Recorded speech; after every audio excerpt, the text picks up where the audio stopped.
I'm very pleased to have you here, Diego Pavia, Chief Executive Officer of InnoEnergy. Yeah, thank you. How do you like the conference of Impact 2019? Well, we have been engaging with Impact for the last 4 years as InnoEnergy, and every year we are more... Right from the beginning. Right from the beginning. So every year we are more and more happy about the relation because of how many people you drag in terms of audiences, both of investors or innovators, industry. So it's getting a lot of traction, and that this co-branding puts us at the right level. Okay.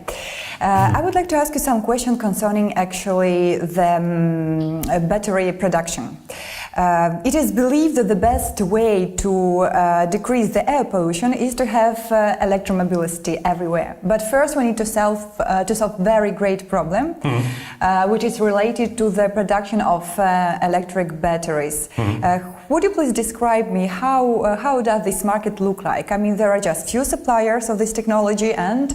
Yeah, so the battery manufacturing is today 70% of the cost is raw materials that are mined in Congo for the cobalt, in lithium for South America, in nickel in Russia, blah, blah. So those minings have got a CO2 footprint, number one. And then the remaining is a footprint of CO2 that is done in Europe. And this, what in the European Battery Alliance and aligned with fully with the Commission, that we wanted that everything that happens in Europe will have a zero CO2 footprint. So that's why you see, for example, that Northvolt, that is the upcoming new gigafactory, 32 gigawatt hours, is going to be fully supplied by renewable energy out of Sweden, be it water, and that is the main supply. You said very right in the beginning that today the NOx, the SOx, and the particulate matters that combustion engines deliver in the cities is what causes health problems. So electric vehicles, electromobility will put that to zero, which is extremely important. So you take where we live down to zero, those causes, and then you might have in those mining activities elsewhere in the world CO2 that is not the NOx or SOx. Okay, remember that the CO2 is something that is global. The NOx and SOx is something that is local. So in terms of impact for us citizens, it's a no-brainer. Then Europe also wants to have an impact on this part of the value chain that is not controlled today by Europe. And Europe wants to put that everything that comes to Europe as raw material has got also a zero CO2 footprint. So that's good news for the whole end-to-end CO2 footprint of the battery. Okay, I know that the InnoEnergy is a part of so-called the European Battery Alliance that was launched in 2017 by European Commission, and your aim is actually to create this great sustainable battery cell manufacturing supply. Am I right? Yes, it's a bit wider than this. So in the spring 2017, so before the Battery Alliance was launched, then Vice President Zafkovic came to InnoEnergy because we are an investor that we are ahead of the curve in what are the innovations coming. And he asked us, hey, is there a chance that Europe can be a fast follower? So we demonstrated that yes, if Europe plays as an end-to-end value chain and altogether, there's a merit to capture the upcoming business. So the Battery Alliance was created in 2017, launched publicly, and we got the mandate from the Commission to animate the industrial stream.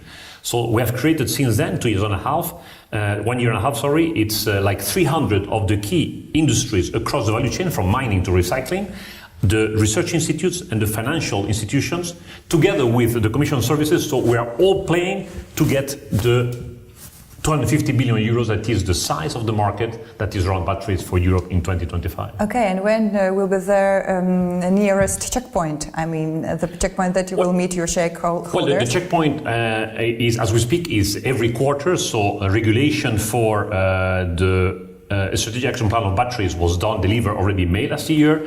The CO2 agreement between the Council and the Parliament was December last year. So every month is a checkpoint that we're progressing towards the right goal. And again, the goal is to capture 250 billion euros for European economy and employment. And that's the size of Denmark, which is massive. So the opportunity for Europe is massive. How do you assess the plan of Polish government concerning electromobility? I'm impressed. I must say that because we are, as InnoEnergy, looking at the European, so all the countries. And I'm impressed by the Polish doing, not talking, but doing. So here today, you already have LG, Okay, they're Asians, but I mean, the people working there will go to Polish restaurants, will take Polish transport. So it's an economy that's going to happen also in Poland. On the cathode is Umicore. On the battery packs is going to be Northvolt in Gdansk. And you put all the different investments, and it's covering all the value chain except on the purely vehicles. But it's impressive because compared to any other country, you are extremely doers of what is the national plan to be a player in electromobility. So hats off. Great news. Thank you. Absolutely. Do you often come to Krakow? Very often. So EIT is in 8 countries in Europe, and in Poland, our central operations is in Krakow.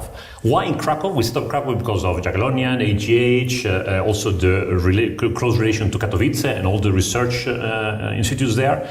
And is a thriving in terms of innovation, one of the hubs that Poland has.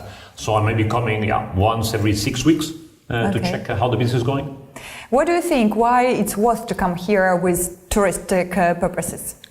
For touristic purposes, it's a city that was spared in the Second World War, so it's absolutely, in terms of what is a heritage, it's so beautiful. So I came with my wife like 4 years ago, and since then she has brought some of her friends, she's Swedish, just to visit the jewel that is Krakow. Okay, thank you very much.